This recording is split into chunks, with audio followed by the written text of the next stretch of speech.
As a white belt in Brazilian Jiu-Jitsu, it can be overwhelming. There's so many different positions, and from each position, there's a million different techniques.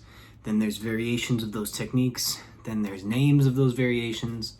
It can seem endless and overwhelming. I've been there. I was a white belt in Brazilian Jiu-Jitsu for 2.5 years, 2 years, depends on how exactly you count it. I wasn't at the same school. I started at one school and I was there for about 1.5 years. I got 3 stripes in my white belt. And during that time, I focused on a couple different things, but really what I focused on was trying to build my knowledge more generally. I didn't like not knowing what to do in a specific situation. And I just felt overwhelmed for 3 months, and I had fun, don't get me wrong. It was always fun to show up to class and to try to roll and get to a better position, but I was confused. I didn't know what to do when I was in guard or mount.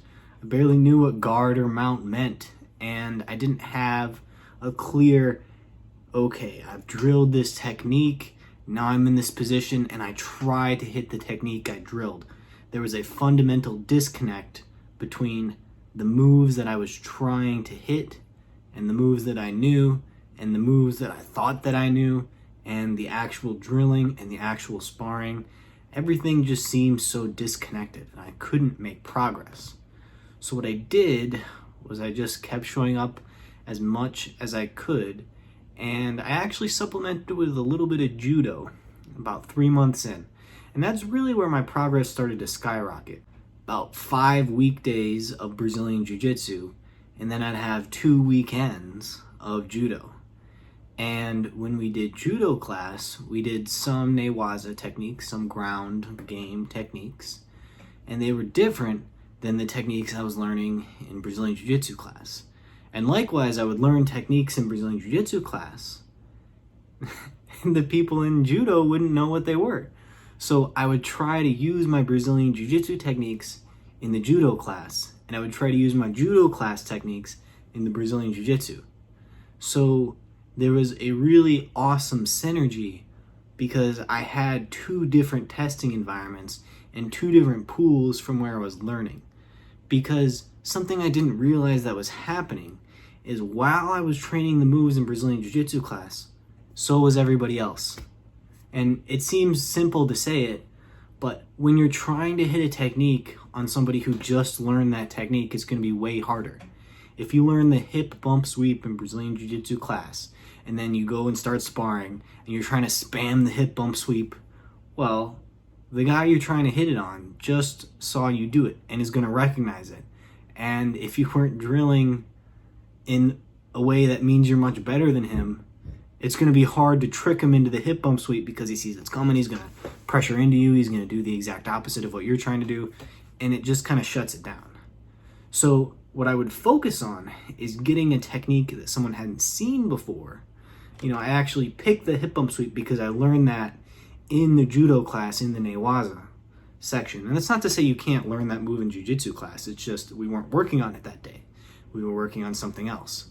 And so I had practiced this hip bump sweep, and then the next day I went to class and I tried really hard to get it on somebody in sparring who hadn't seen it before, and I actually swept them.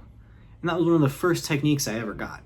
And from there, it became a slow, gradual process of building out my knowledge, of understanding that from each position, there's going to be a hip bump sweep caliber move.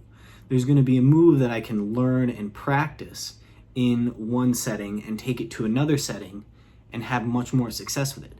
So from each position, it became a game of getting 2 or 3 moves that I can do. So from guard, it would be the hip bump sweep. Honestly, even to this day, I still only do the hip bump sweep. It's an overpowered sweep. But I kind of mixed it up with, holding them down and maybe some open guard type things or a scissor sweep, right? So I technically had 2 moves, but really I focused on the hip bump sweep because I loved it. Then from mount, I would focus on getting an arm bar and then maybe the mounted triangle. Then from the back, I would focus on getting the rear naked choke, kind of that was it, the rear naked choke. But technically you can mix it up with like a cross choke if it's the gi. There are some other variations you can do, but the back, kind of the rear naked choke's the king. From side control, I would focus on bridging and shrimping in order to get out. There were a couple other techniques that I kind of mixed it in, where I grab their legs or I try to frame and sit up. So from all the positions, I focused on slowly building out a repertoire of 1 to 3 techniques where I felt super confident. So that way, if I was ever in a position, I never felt like I didn't know what was going on. So it took that chaos and it kind of brought it so I had something from every position. And by the time I felt like I knew what was going on in every single position, not necessarily that I was like the best at it, but I at least had some good solid options. Like if I was there, I'm going to try to do this. By the time I did that, I was about a blue belt. You know, it took about 2 years all told, you know, depending on, I had a few breaks here or there when I was still a white belt. So about a 2.5 year journey, so to speak, to get my blue belt. And that focus was on going from not knowing anything, completely disconnected, random bits of knowledge, to some more focused training where I do moves on people who hadn't seen them before, and then get a specific technique from every position. That's what I focused on as a white belt in Brazilian Jiu-Jitsu.